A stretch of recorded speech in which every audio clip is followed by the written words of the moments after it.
Ini laki-laki ini seneng nggak sama perempuan? Normal. Kalau nggak seneng saya ragu-ragu. Perempuan seneng nggak sama laki-laki?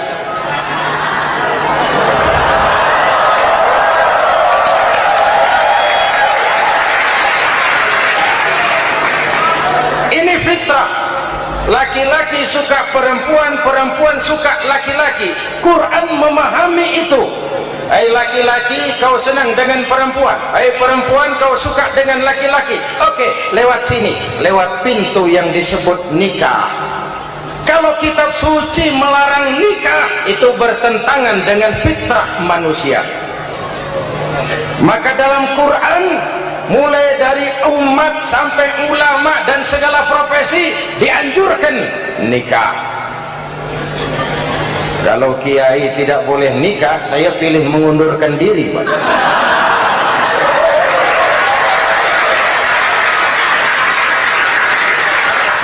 Itu bertentangan dengan fitrah. Lagian mubazir dikasih perabotan nggak dipakai.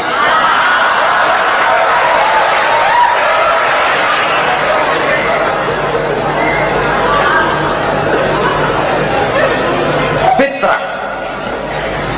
Contoh lagi, manusia perlu makan. Kalau ada kitab suci menyuruh puasa terus dari pagi sampai sore sampai malam sampai pagi lagi, eta teh kitab gelo.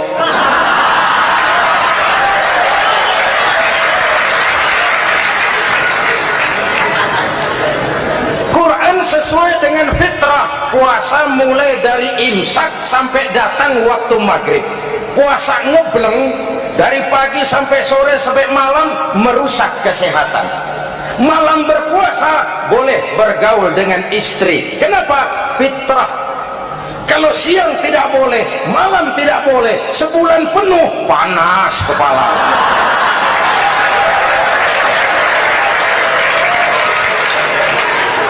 Rontok rambut. Hadirin yang saya hormati, itu yang pertama. Yang kedua, kita yakini Quran sebagai kitab suci karena isinya tidak saling bertentangan, konsekuen, konsisten. Kalau ada satu kitab, di satu ayat mengajarkan Tuhan Esa, di lain ayat mengajarkan tiga, liur eta mah. Kitab suci isinya paradoks. Bagaimana kitab suci isinya saling bertentangan? Di ayat manapun sekali Quran berkata Allah itu Esa, selamanya Esa. Isinya tidak saling bertentangan. Lalu yang ketiga, kita yakini Quran kitab suci karena dia bersih dari intervensi manusiawi. Sejak turunnya Al-Quran menantang, jikalau kamu ragu terhadap Quran yang kami turunkan kepada hamba kami Muhammad, kamu anggap itu cuma bikinan Muhammad. Kalau Muhammad bisa, kamu tentu bisa. Baik, bikin satu surah semacam Al-Quran. 14 abad yang lalu tantangan ini turun dan sampai malam ini belum terjawabkan. Pak, barangkali tidak ada yang mau coba. Banyak. Antara lain Musailamah Al-Kazzab, dia mencoba membuat menandingi Al-Quran. Dia buat satu surah namanya surah Al-Fil. Bunyinya begini, bikinan Musailamah. Al-Fil wa mal-fil wa ma adraka mal-fil lahu khurtumun tawil wa lahu zail. Sudah berbentuk syair. Isinya apa? Al-Fil, gajah. Wamal fil, apakah gajah itu? Wama adraka mal fil, tahukah kamu apa itu gajah? Lahu khurtumun tawil, dia punya belalai panjang. Walahu zail, dan dia punya ekor. Gak usah turun ayat begituan, orang tahu.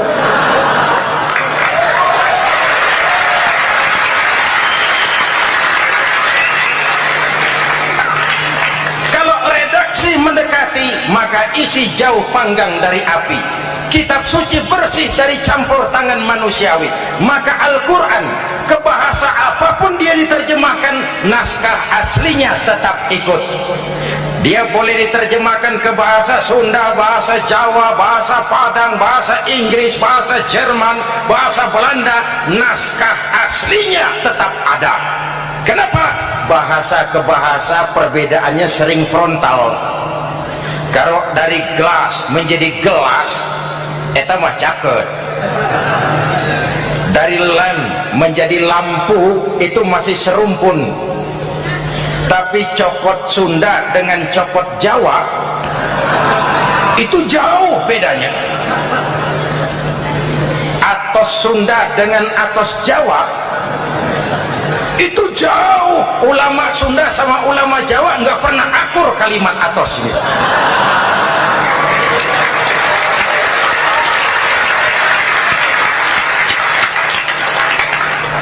Inilah kebenaran janji Allah, inna nahnu nazzalna dzikra wa inna lahu lahafizun. Kami yang turunkan Al-Quran, kami yang akan menjaganya. Ribuan orang hafal Al-Quran. Lalu apa pesan-pesan misi utama Al-Quran?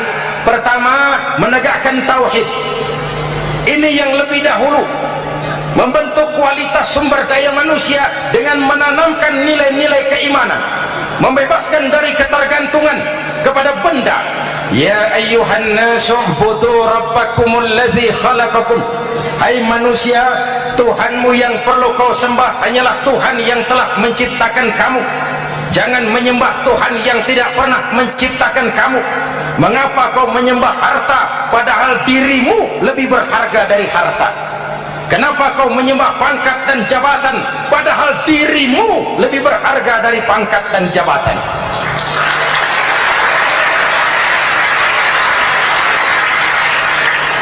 Diajak rasio berpikir, Tuhanmu yang perlu kau sembah hanyalah Tuhan yang menciptakan kamu. Dan Tuhan yang menciptakan kamu itu Tuhan yang lam yalid wa lam yulad, yang laisa kamislihi syai'un, dan itulah Allah subhanahu wa ta'ala. Ayo orang teh, ayeuna teh boleh pakai teh. Ayeuna teh, kita teh kalau kepada syirik jali, syirik yang terang-terangan, insya Allah tidak. Nyata-nyata menyembah berhala, tidak. Nyata-nyata menyembah pohon, tidak. Nyata-nyata berkeyakinan Tuhan lebih dari satu, tidak. Tapi kita sering terjebak pada syirik kecil, syirik khafi, syirik yang tersamar. Saya sejak pakai cincin ini, jangankan anak gadis, nenek-nenek ngelihat saya cincin. Jangankan anak gadis, nenek-nenek lihat saya lemes cincin. Ini saya sejak ada perkutut rumah ini dagang lancar perkutut. Ini Ramadan, bulan penempaan nilai-nilai keimanan. Misi utama Quran menegakkan tauhid, memerangi kemusyrikan, membebaskan manusia dari ketergantungan kepada benda. Dari situ kualitas sumber daya manusia dimulai. Saya sering mengungkapkan selama ini sistem pendidikan kita cuma mengisi otak, bukan membentuk watak. Otak diisi segala macam ilmu, tapi hati kosong, agama rapuh, akhirnya moral rendah. Muncul manusia-manusia yang pintar, cuma sayang tidak benar. Indonesia kita bangkrut, Indonesia kita terpuruk, Indonesia kita sakit sekarang ini, kan ulahnya orang-orang yang pintar tapi tidak benar.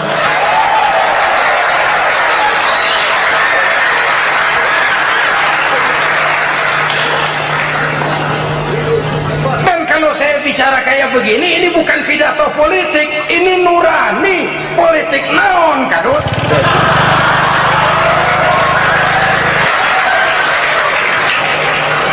Ini nurani, ini tanggung jawab sebagai anak bangsa.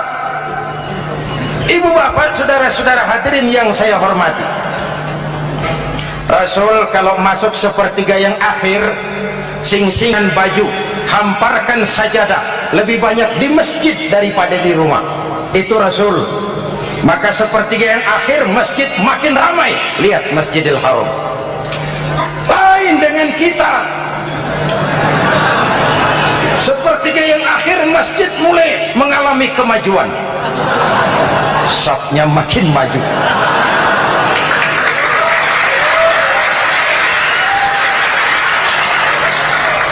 Pasar ramai, terminal beludak. Padahal sepertiga yang akhir itu puncak, padahal di situ nilai tambah. Dan anggap ini Ramadan terakhir yang diberikan Allah kepada kita. Kenapa? Memang tidak ada jaminan tahun depan ketemu Ramadan lagi.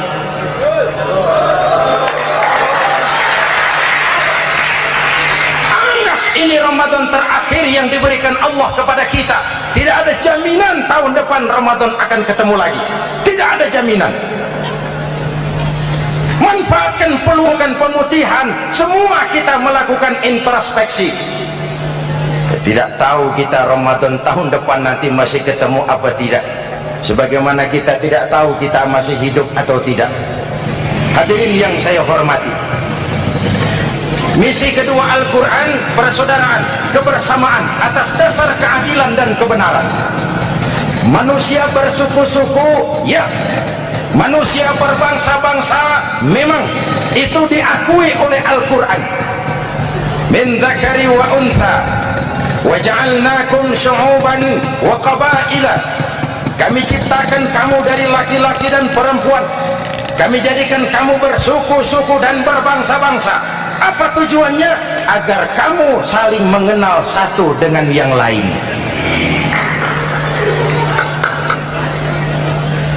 Yang terlepas dari ras, dari manapun orang datang, apapun warna kulitnya, dari suku apapun ia dilahirkan, kalau akidahnya sama, itu kan saudara kita.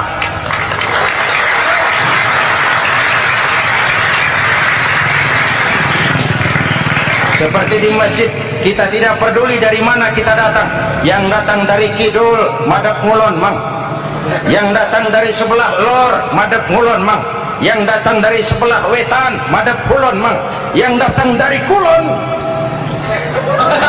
madhab ngulon. Bukan soal dari mana kau datang, tapi satu arah menghadapmu. Kau mau Betawi, mau Sunda, mau Jawa, mau Padang, mau Aceh, mau Batak, mau Ambon, kita satu nusa, satu bangsa, satu bahasa. Marilah kita jadi lem perekat buat lingkungan kita di saat keutuhan kita sebagai bangsa sedang dalam ujian berat. Semangat kebersamaan atas dasar keadilan. Tidak ada mayoritas menekan minoritas. Umat Islam itu kalau besar, dia mampu melindungi yang kecil. Kalau kecil, dia bisa menjaga diri. Tiap sholat Jumat, khatib berpesan pada akhir khutbah kedua, innallaha ya'muru bil adli wal ihsan. Innallaha ya'muru bil adli wal ihsan. Allah memerintahkan kamu menegakkan keadilan dengan argumen, bukan dengan sentimen. Mengajak, bukan mengejek. Merangkul, tidak untuk tujuan memukul. Kalau sebagai bangsa kita utuh, kompak dan bersatu, saya yakin kita akan bisa mengatasi kesulitan-kesulitan sekarang ini.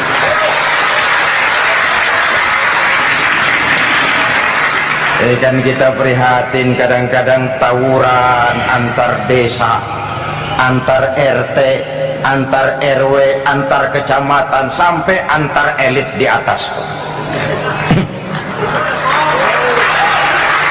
Makanya saya ulang lagi pesan ini, kalau elit di atas tawuran, jadilah penonton yang baik. Saudara-saudara kaum muslimin yang saya cintai, kita prihatin, kita seakan tercabut dari akar budaya kita sebagai bangsa. Kenapa kita yang berfalsafahkan Pancasila, kenapa kita yang berketuhanan yang Maha Esa tiba-tiba jadi beringas dan brutal? Ada maling ayam ketangkap, disiram bensin, dibakar hidup-hidup. kita bisa begitu?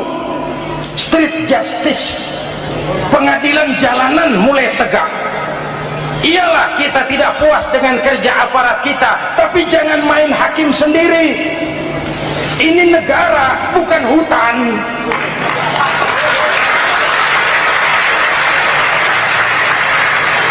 Jangan mencegah kemunkaran dengan menegakkan kemunkaran baru. Oleh hal-hal yang sepele yang mestinya kita bisa mencari jalan keluar dengan baik. Ayo luruskan saf, rapatkan barisan, satukan langkah, tautkan hati. Kita satu umat yang satu, diikat oleh Al-Quran. Hanya dengan kebersamaan kita akan mampu menata hari esok yang lebih baik atas dasar keadilan dan kebenaran. Dulu teh Muhammad Toha teriak takbir ngadepi Belanda, Bung Tomo teriak takbir ngadepi Belanda, ayeuna takbir ngadepi batur sadulur salembur. Nanaonan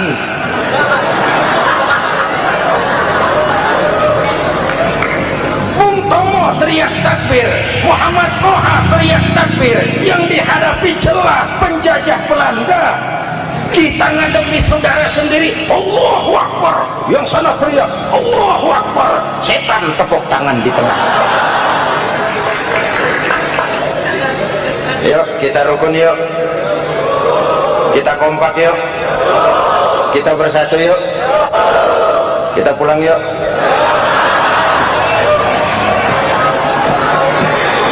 Ini misi kedua. Misi yang ketiga, Al-Quran membebaskan manusia dari gaya hidup sekuler. Quran mengingatkan, awas bung, ada hidup sesudah mati, ada akhirat sesudah dunia. Lebih untung orang yang percaya akhirat daripada yang tidak. Paling tidak hidupnya normatif. Contoh, saudara yakin akhirat ada, lalu saudara hidup baik-baik, menjauhi yang munkar, meninggalkan yang haram, saudara sujud, puasa, jihad, lalu saudara mati. Setelah mati ternyata akhirat tidak ada ruginya. Paling kurang kita sudah dicatat sebagai orang baik. Sebaliknya, saudara tidak percaya sama akhirat, lalu hidup seenaknya, judi, mabuk, zina, nipu orang, korupsi, tenggelam dalam kemunkaran, lalu mati. Setelah mati ternyata akhirat ada. Baik, kemana anjir? Lebih untung orang yang percaya akhirat ketimbang yang tidak. Hidupnya ada rem. Iya pak, saya kepengen banyak uang, tapi kalau main judi nanti di akhirat bagaimana? Iya, saya kepengen jadi orang kaya, tapi kalau korupsi, nipu orang, buka peternakan tuyul, nanti di akhirat bagaimana? Gaya hidup yang berkeseimbangan, ada hidup sesudah mati dan ada akhirat sesudah dunia. Yang keempat, Quran membebaskan manusia dari belenggu kebodohan. Quran ayat yang pertama turun sudah berkata, Iqra, baca, kamu jangan jadi bodoh. Kebodohan menimbulkan kemiskinan, kemiskinan mendekatkan kepada kekufuran. Yang kelima, ini kado buat ibu-ibu, Quran mengangkat harkat, derajat dan martabat kaum wanita. Sebelum Quran turun, sebelum Islam datang, nasib wanita sangat menyedihkan. Dilahirkan hanya untuk melahirkan. Kalaupun berperan, peranannya tidak lebih segitiga. Dapur, sumur, kasur. Kasur, sumur, dapur. Dapur, sumur, kasur. Wanita dilecehkan, sekadar alat pemuas nafsu. Datang Islam, Rasul terenyuh, An-Nisa imadul bilad, wanita adalah tiangnya negara. Jikalau baik wanita, baik negara. Jikalau rusak wanita, hancur negara. Karena wanita, negara jaya. Betul? Karena wanita, negara hancur. Betul? Maka wanita adalah bidadari yang kadang-kadang setan, kadang-kadang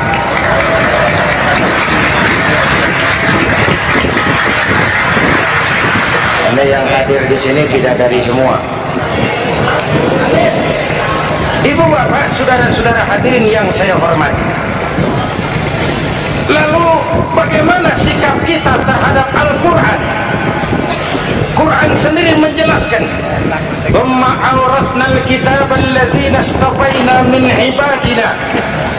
Kemudian kami wariskan kitab Al-Quran yang kami pilih buat hamba-hamba kami yang terpilih. Luar biasa. Umatnya umat pilihan, rasulnya rasul pilihan, kitabnya pun kitab pilihan.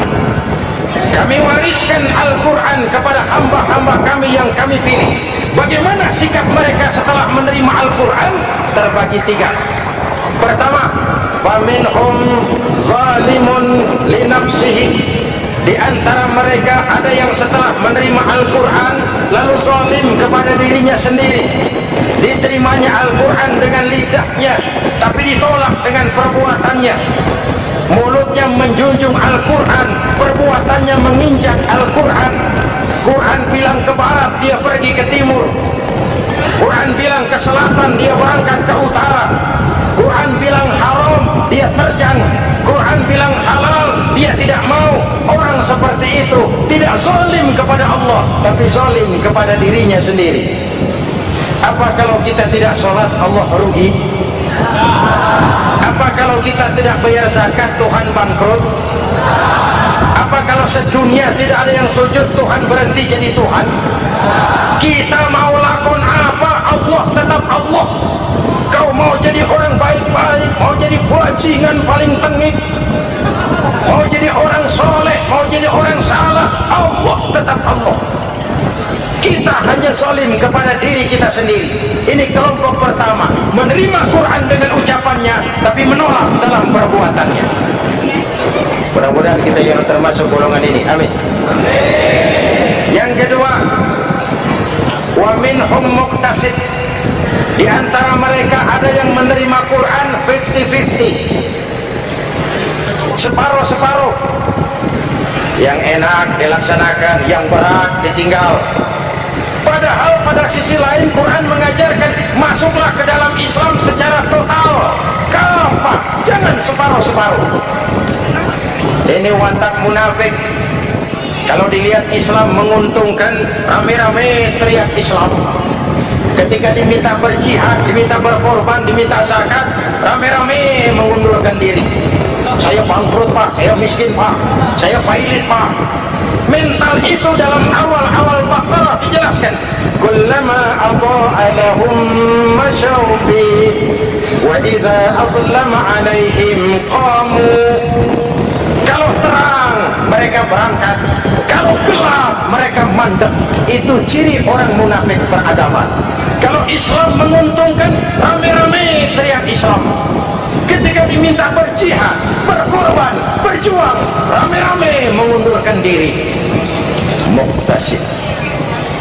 Golongan yang ketiga, ini yang ideal. Wa minhum sabiqum bil khairati biiznillah. Di antara mereka ada yang setelah menerima Al-Quran lalu berlomba-lomba mengamalkannya, berlomba-lomba melaksanakannya. Jangan sampai yang baca Quran dengan suara merdu dapat piala, yang mengamalkan Quran dengan konsekuen dapat penjara.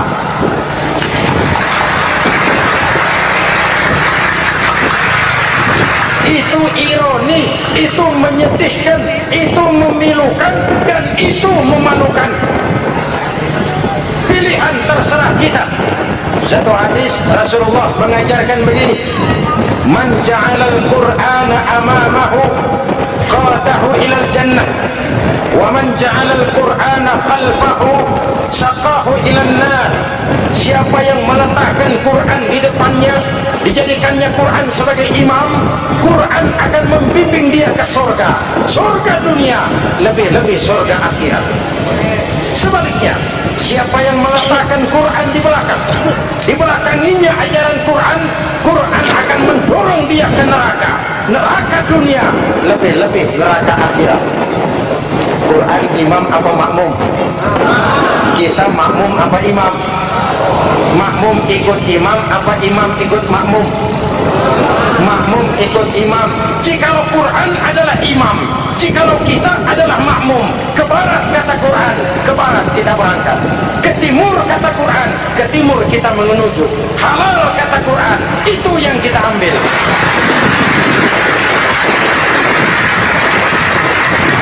Mari kita jadikan Ramadan sebagai bulan di mana sedikit demi sedikit kita berupaya kembali menjadi generasi yang Qurani. Rasulullah pernah ditanya, kalau Tuhan wafat ya Rasul, kemana kami minta nasihat? Aku tinggalkan kamu dua nasihat, satu yang diam saja, satu yang bisa bicara. Yang bisa bicara apa ya Rasul? Al-Quran. Minta nasihat Quran. Yang diam saja apa ya Rasul? Maut. Dalam hidup ada dua nasihat, nasihat yang bisa bicara Al-Quran, nasihat yang diam saja maut. Mau dagang minta nasihat Quran, mau bertetangga minta nasihat Quran, itu nasihat. Nasihat yang kedua diam saja, tahu-tahu datang maut. Makanya anggap ini Ramadan terakhir yang diberikan Allah kepada kita, karena tahun depan tidak ada jaminan kita bertemu Ramadan. Manfaatkan 10 yang akhir untuk meningkatkan nilai ibadah kita kepada Allah Subhanahu wa taala. Hadirin, kita sudah mendekati akhir, saya akan baca doa. Mari kita Fatihah. Semoga kita semua dalam perlindungan Allah. على هذه النية وإلى حضرة النبي الفاتحة.